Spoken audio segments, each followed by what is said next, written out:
Pues hoy nos preguntamos qué escenario se abre ahora después de lo que ocurrió ayer en ese pleno del Congreso de los Diputados. Salimos de dudas con Gerardo Pérez, que es profesor de Derecho Constitucional en la Universidad de La Laguna. ¿Qué tal, profesor? Buenos días. Hola, muy buenos días. Bueno, la proposición de ley vuelve a la Comisión de Justicia. ¿Qué va a ocurrir ahora en esa comisión? Bueno, como ya venía de la Comisión de Justicia, en la Comisión de Justicia lo que se hace es debatir las enmiendas y negociar un texto. Las alternativas son que se llegue a un acuerdo o no y se vuelva a votar o un texto diferente, enmendado, tras una serie de acuerdos entre las fuerzas políticas, o el mismo texto, si es que no se ha llegado a ningún tipo de acuerdo para su variación, para que ya definitivamente el Pleno del Congreso de los Diputados se pronuncie sobre si le da su apoyo a ese texto y pasa al Senado, o definitivamente lo rechaza y termina la tramitación sin que la ley se apruebe. Pero en ningún caso supone volver al punto de partida, sino un punto intermedio, ¿no? El texto que vuelve a la Comisión de Justicia es el que se ha rechazado en el Pleno.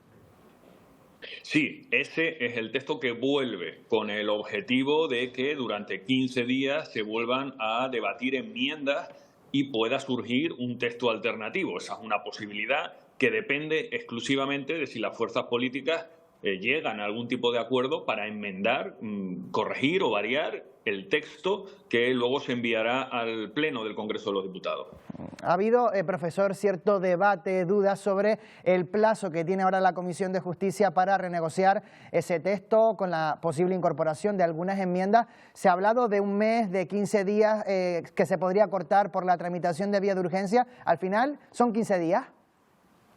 En principio sí, pero la Cámara tiene flexibilidad para poder acortar o ampliar esos plazos y dependerá de otro acuerdo político respecto de qué tiempo se van a dar para llegar a un acuerdo. Pueden ser más o menos flexibles, eso ya es una cuestión de las propias fuerzas políticas. Imaginemos que el texto pasa de nuevo el filtro de la Comisión de Justicia y que llega de nuevo al Pleno del Congreso de los Diputados. ¿Qué pasa si en ese segundo intento en el Pleno no sale adelante, es rechazada de nuevo? Pues que definitivamente se rechaza la proposición de ley, no continúa adelante el procedimiento legislativo y nunca se publicará en el BOE y, por lo tanto, entrará en vigor esa ley. Simplemente para que la ley salga adelante necesita un apoyo parlamentario. Si no lo tiene, simplemente se relega y se archiva ese procedimiento y nunca será una norma jurídica aplicable en nuestro ordenamiento jurídico. Y en el caso de que se apruebe en el Congreso, ¿cómo seguiría el trámite en la Cámara Alta, en el Senado? Porque ahí el Partido Popular tiene mayoría absoluta y ha propiciado cambios en el reglamento de la Cámara. Sí, si el Congreso de los Diputados definitivamente da su aval a ese texto, pasa a la Cámara Alta, al Senado.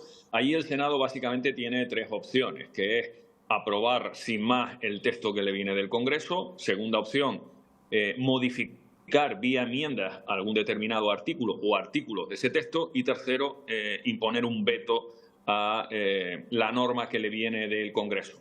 Se necesitan pues unas mayorías, en este caso estamos hablando de una ley orgánica, por lo tanto mayoría absoluta. Bien es cierto que el Partido Popular tiene una amplia mayoría absoluta en el Senado y ya dependerá de si quiere vetarlo o simplemente quiere enmendarlo. En cualquier caso, en esas dos opciones, volvería de nuevo al Congreso de los Diputados porque todo lo que se modifica o veta en el Senado tiene que pasar nuevamente por el Congreso de los Diputados, que es la Cámara que representa al pueblo. Junts votó ayer en contra de la ley porque dice que no abarca a todos los implicados en el procés, principalmente a quienes están condenados o encausados por terrorismo, como es el caso de Puigdemont, y todo ello por la investigación del juez García Castellón. Le pregunto, profesor, ¿qué tiene que ver el terrorismo con el procés y la amnistía en base a esa investigación de García Castellón? Bueno, existen una serie de procedimientos judiciales en las que se está investigando a determinadas personas y colectivos por actos violentos, por espionaje, por influencias de terceros países dentro de España. Es una investigación que no sabemos cómo va a culminar, pero en un Estado de Derecho lo que procede es que los jueces tengan la imparcialidad y la objetividad y la independencia respecto al resto de poderes para llegar a sus conclusiones, emitan sus resoluciones. Si se está de acuerdo, perfecto. Si no, existe una vía de recursos. Eso es el Estado de Derecho. Lo que no se puede impedir o criticar en modo alguno es que el Poder Judicial ejerza sus funciones, porque eso es tanto como criticar el propio Estado de Derecho. Jurídicamente, ¿qué es el delito de terrorismo?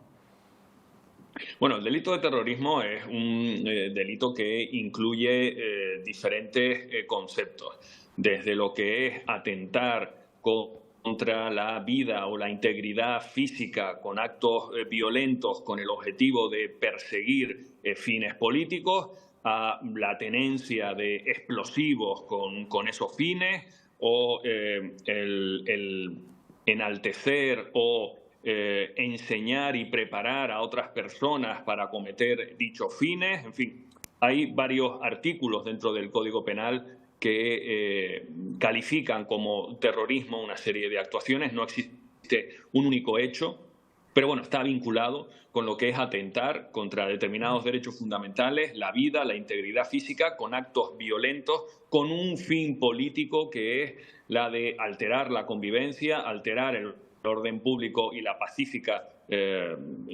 pacífico desarrollo de las funciones de las instituciones con un cambio de sistema político. Si eso es así, se puede calificar de terrorismo. El Partido Socialista dice que solo ha aceptado incluir en la amnistía los delitos de terrorismo cuando no hubiese intención expresa, directa, de cometer graves daños contra los derechos humanos. Esta línea roja, profesor, entiendo que no es casualidad. ¿Por qué el Partido Socialista ha puesto ese límite, esa línea roja? ¿Es una cuestión jurídica o más bien ideológica, ética? El que se pueda hablar de delitos de terrorismo sin una intención directa de causar daño a la integridad física o a la vida de las personas y afectar a derechos humanos es un planteamiento teórico discutible. Habría que ver cómo se interpretan cada uno de los tipos penales que vienen en el Código Penal con el delito de terrorismo, pero lo razonable, por la propia esencia de cómo está regulado el delito de terrorismo, es que haya una intención de causar un daño a la vida o a la integridad física para y tratar de imponer por la vía de la violencia determinados fines políticos. Eso no sé si deja una puerta abierta a que se pueda hablar de un terrorismo sin intención directa de causar un daño a la vida o a la integridad física o a los derechos humanos de las personas. Creo que es una distinción teórica muy discutible y que en la práctica habría que ver cómo se interpretan las normas, pero es de difícil aplicación esa línea roja.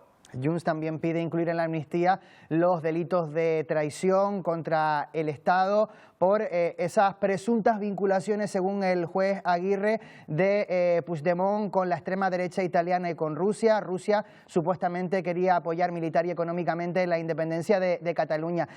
Lo que sí incorporaba la ley de amnistía, una de las enmiendas tiene que ver con que aunque se interponga un recurso, las medidas cautelares se suspendan. Le pregunto, profesor, ¿esto jurídicamente es viable?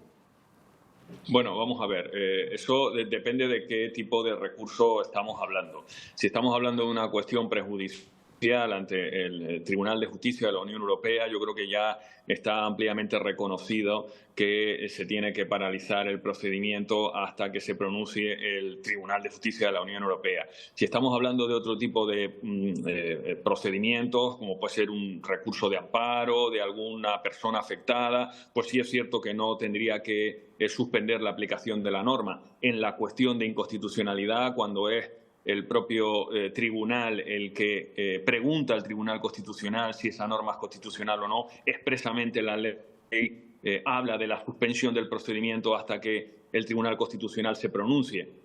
Por lo tanto, bueno, habría que ver cómo se quiere establecer esa medida, pero en principio ya están claros qué tipo de recursos suspenden la aplicación de la ley que se está cuestionando y qué tipo de recursos no.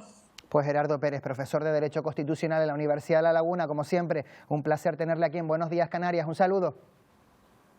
Un saludo, buenos días.